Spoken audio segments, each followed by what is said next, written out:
I'd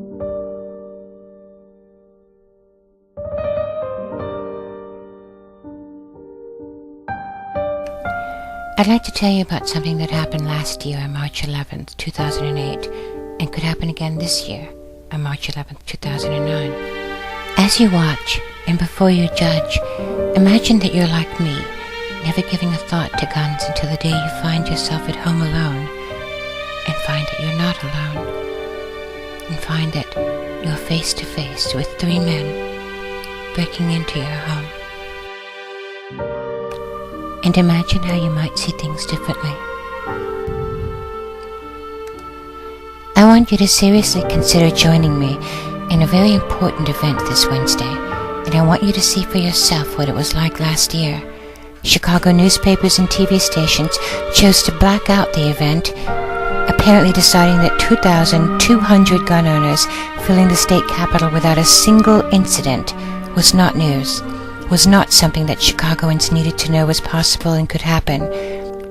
But it happened, and will happen again this Wednesday, and this year you can be part of it. On March 11, 2008, over 2,000 Illinois gun owners marched on Springfield, Illinois for Illinois Gun Owner Lobby Day. I was one of them.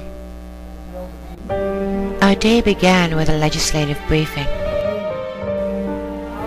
followed by a traffic halting march to the Capitol steps.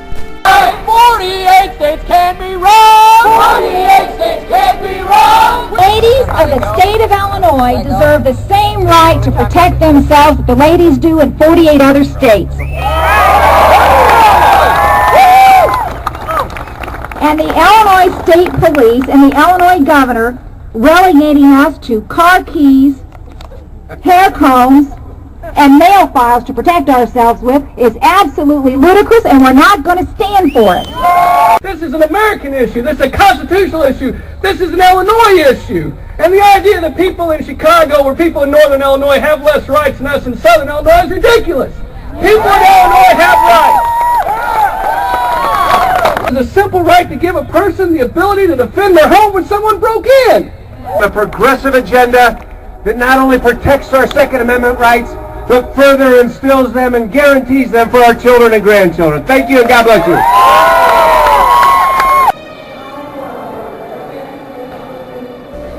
So many women attended that we were unable to fit them in for the women's press conference. I couldn't understand why they'd given us such a small room, until I learned that it was the normal television newsroom after all. We simply filled it up. That front row is for the press. 3 or 4 came.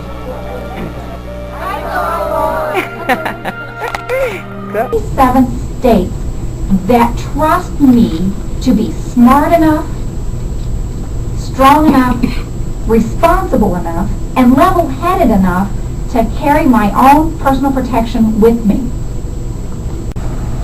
Every day we have women who are licensed in the state to dispense drugs in our hospitals, prepare food for others, give legal advice, practice medicine. Women make life and death decisions. Lawmakers, they have by omission said that we are too stupid to carry a revolver. This is personally insulting. And Chicago is not all of Illinois, although some legislators don't seem to realize that. On any given day, my newspapers are filled with the deaths of children by the hands of their own parents, by strangers, by stabbing, strangulation, suffocation, beating, and it's a far larger number than any incidents involving firearms.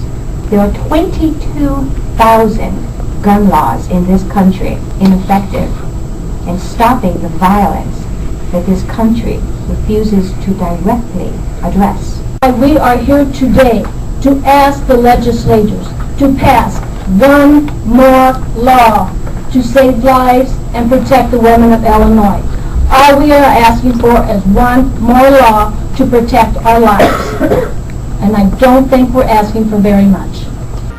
Illinois gun owners completely filled the Capitol building. Peacefully, respectfully, and actively visiting their legislators and handing out lobby cards. Who knew that 2,200 gun owners could conduct themselves in such a courteous manner? Governor Blagojevich's secretary graciously came out to receive our statement to the governor, read by Belinda Rowe.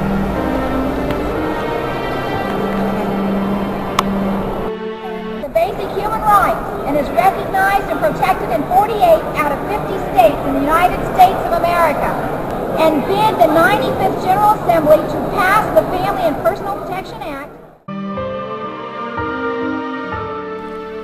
The Family and Personal Protection Act did not pass in Illinois. Only in the other 96% of the United States. So here are your choices. You can do nothing as depicted in a brilliant cartoon by Chris Madden. You can go to the Illinois State Police website at isp.state.il.us/crime and read that fighting an attacker would probably be futile, that vomiting usually gets results, and that articles common to your handbag make useful defense weapons. Or you can go to IGOLD.isra.org and sign up to join us on Wednesday, March 11th, 2009, as we peacefully ask our legislators to pass the same laws that have been passed in the other 48 states, laws allowing us to ensure the safety of ourselves and our families.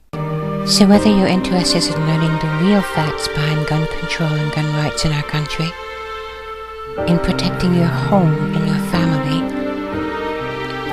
in being able to protect your church or the places you and your family now shop, or, as 90% of the sheriffs in the state of Illinois have now proclaimed, in having the right to conceal carry in Illinois.